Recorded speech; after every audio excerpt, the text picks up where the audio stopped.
Hi guys, my name is Meads. This is going to be a review for Robot Spirits or Robot Damashii Enhanced Double Zeta Gundam.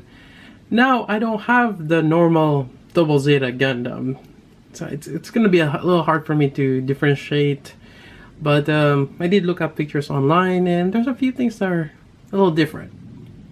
So this might be kind of like a reissue, but with a few changes. I got mine from Tatsu Hobby. And I'll provide a link down below if you are interested. And I'm actually quite happy for this. I really like the Zeta Gundam, and the Double Zeta is just one of those big bulky Gundams, and it looks great. This is number 179. Here's the back of the box. It gives you a little bit more options. It's cool that you can actually insert the beam effect parts on the cannon. It's really nice. And it's actually quite a big, it's a big box with that length. Really nice. Anyways, that's it for the box, and let's take a look inside. Right, we got the Enhanced Double Zeta here, and he looks great. Now, I was looking online as well as asking a few of my friends, like Kay, about what's the difference between this and the regular Double Zeta. And basically what I found is this one is the Purge Phos, or the full armor Double Zeta, and without the chest armor, and I think that maybe there's a different forearm configuration. Reason being, it's the same backpack. You get this extended kind of like the cover for the verniers or the fin, as well as this leg part here. I think someone had a side-by-side comparison, and that's the same setup on the back as the Phos. So that's basically what it is. It's a Purge Phos. Alright, so we're continuing with the review. I'm gonna take this out, since although you can stand with this on, it's just a little bit easier to maneuver without this. Alright, so we got the neck articulation here, and it's double jointed from the base of the body on top and on the base of the bottom of the head. Now the V-fin here are that hard plastic. Again, caution when you're walking around that one or posting around that area. And moving on, we have the shoulder here, which is on a hinge, I believe. Now this gives you a little bit of limited articulation because the white piece, the shoulder, is hitting the blue part. And they give you an added articulation if you pull this out. There we go. And now you have more clearance to rotate the whole shoulder around. So this white part here is just on that clip, the C clip right there. Yep. And moving on, we have the elbow bend. This one only gives you about 90, but again, they give you an extended articulation if you pull on that joint. So on this one, you have to hold on the bicep, because if you pull it here, you're gonna pop off the whole shoulder armor. So right here, and the gray piece will extend, as well as this red piece will kind of go inward a little bit. Whoops, unless you pop the whole thing off.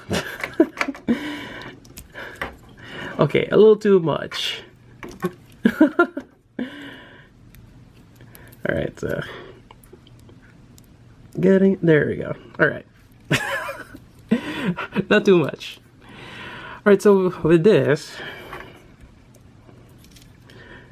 I think that's the only thing that got pulled off. So comparison from the right, yeah, this gray piece got extended, and we've seen it with that extended peg, and this red piece kind of just went in a little bit. Now when you bend this one, actually kind of in a weird angle right now too.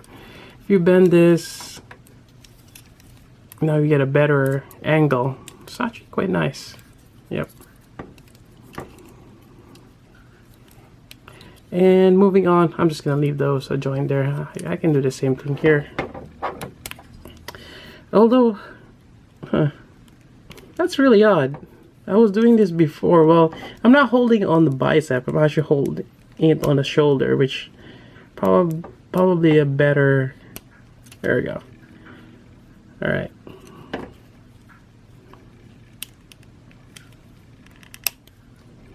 There we go. Okay, moving on with the review. So we have the a little bit of up crunch. His torso does go in a little bit, and you have the waist articulation here. Yep, you get the side skirt, which it's on a ball joint, and you can flip it up. Same thing with the front skirt, and on the back. Now it's kind of interesting. The legs, it's on that the double hinge, or I mean, well, the hinge, but it's kind of like the SH3 yards. Yep, and you can extend it down, which makes it a little bit taller. And this probably allows you to do certain things. Well, actually, I'm not too sure why you can, because you're still limited. Oh, I don't think there's any transformation, but you can make him really tall if you want to. It's kind of odd, but I think they had that. I'm trying to think why they had that. I think it's just for a wider stance. I think we're not supposed to pull it all the way down, but you do have that option if you want to do that. Now for the knees, you got this big block of knee there, and this part here does separate, that white part. Get the shin guard here, and the back part actually collapse a little bit, this white piece. And I guess popping that off, there we go.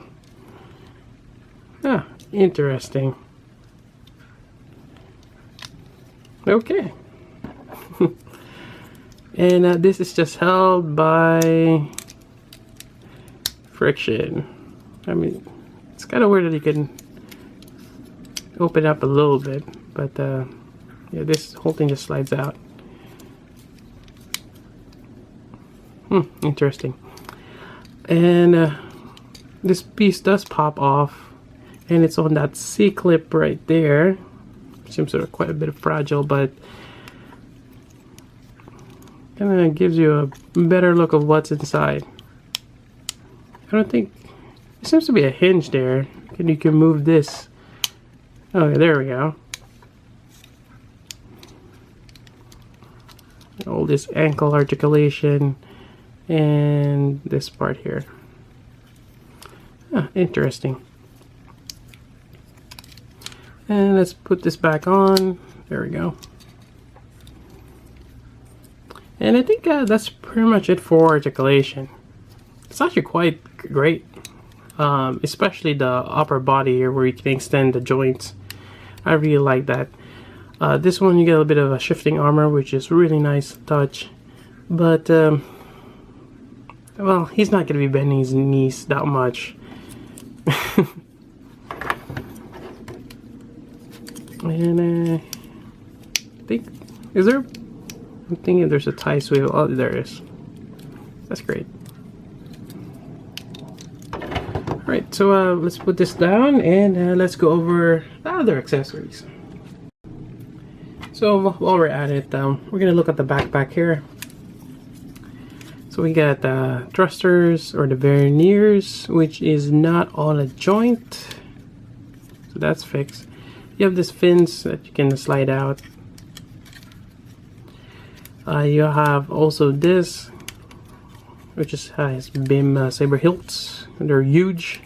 It's actually iconic for Double Zeta. And you also have the missile silos here, or the missile pods on the back. And I think they're homing too. I remember playing a game where those missiles are homing, which is annoying if you're going against the Double Zeta. Alright, so there we go. And the great thing is, without articulation, he's actually able to reach this, which is surprising. Yeah, he's able to reach that. That is great. Moving on, we have kind of like the cannon here, double barrel cannon. Yep, able to move this handle here. I'm not sure why there's a gap there. And well, this is not a transforming Gundam, but I think that's part of the transformation. So yeah, this is nice. And that said, you can connect this huge beam saber effects on here as well. There we go.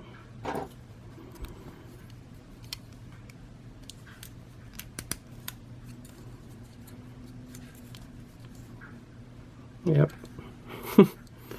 And to go along with that, we have a couple of hands. So we have the closed fist.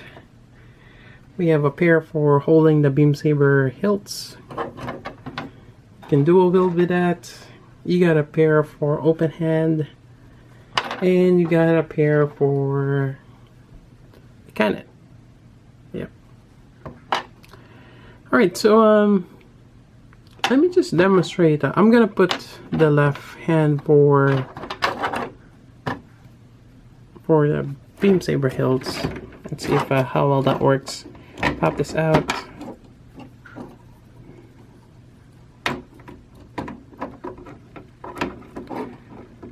There we go.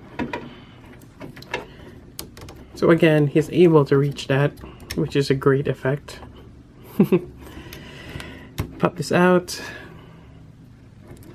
There is a peg connection there. And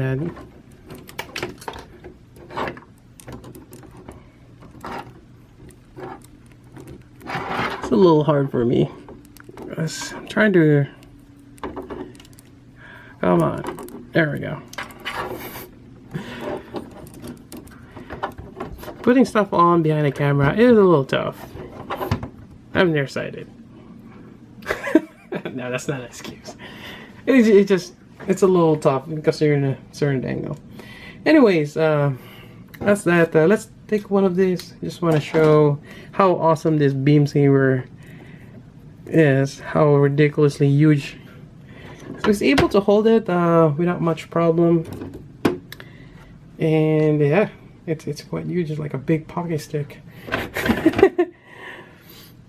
Quite great. Now on the other side, I don't think there's any pegs, so this should just slide in. There we go. Now probably better to put this on without any the big ones there. So here we go. And yeah, I usually put this back part towards the inside or the underarm. There we go. Alright. Yeah, that's actually quite nice. And again, you can put the beam saber effect. Two of them here. But I'll probably stick with this one. I think this is a little bit better setup. Unless you want to have everything on him without the hands, then you're going to have both of them on the beam. Actually, let's give it a try. Alright, I got the enhanced double zeta on the Damashii Stage Chapter 5. I tried displaying it with this beam. It's able to hold it, these are too heavy. They're solid plastic. And they actually make great chopsticks. Yep.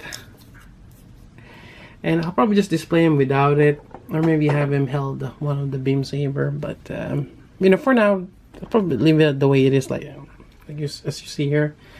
Now, I do have the Robot Damashii Zeta here. I actually decaled this with a water slide from the real grade. And thinking of doing the same thing with the enhanced double zeta, but just looking at it, it's going to be different. I might have to grab the master grade water slide decals for the fuzz, but we'll see. That's another project. And getting the master grade scale to this, it's a little hard. There's a lot of trimming on the water slide. Not gonna be easy, but it's fun, especially after you've completed it. it does make the figure a lot better, as you can see here from the regular Zeta. Yeah. Anyways, that's about it for the review. Again, I got mine from Tatsu Hobby. I'll provide the link down below if you are interested. And that's about it. If you have any questions, let me know. So until then, this is Meads. Thanks for watching.